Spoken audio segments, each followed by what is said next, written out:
Hello, everybody. I'm going to be reading December 2nd of My Utmost for His Highest. Christian Perfection. Not as though I had already attained, either are already perfect. Philippians 2:12. It is a snare to imagine that God wants to make us perfect specimens of what He can do. God's purpose is to make us one with Himself. The emphasis of holiness movements is apt to be that God is producing specimens of holiness to put in His museum.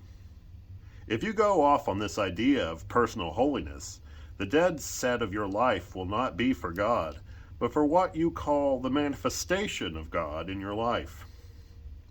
It can never be God's will that I should be sick. If it was God's will to bruise His own Son, why should He not bruise you?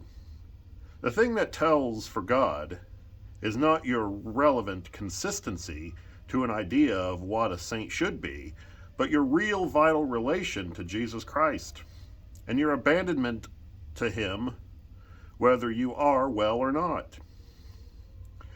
Christian perfection is not, and never can be, human perfection. Christian perfection is the perfection of a relationship to God, which shows itself amid the irrelevancies of human life. When you obey the call of Jesus Christ, the first thing that strikes you is the irrelevancy of the things you have to do. And the next thing that strikes you is the fact that other people seem to be living perfectly consistent lives. Such lives are apt to leave you with the idea that God is unnecessary. By human effort and devotion, we can reach the standard God wants. In a fallen world, this can never be done. I am called to live in perfect relationship to God, so that my life produces a longing after God in other lives, not admiration for myself. Thoughts about myself hinder my usefulness to God. God is not after perfecting me to be a specimen in His showroom. He is getting me to the place where He can use me. Let Him do what He likes. My utmost for His highest.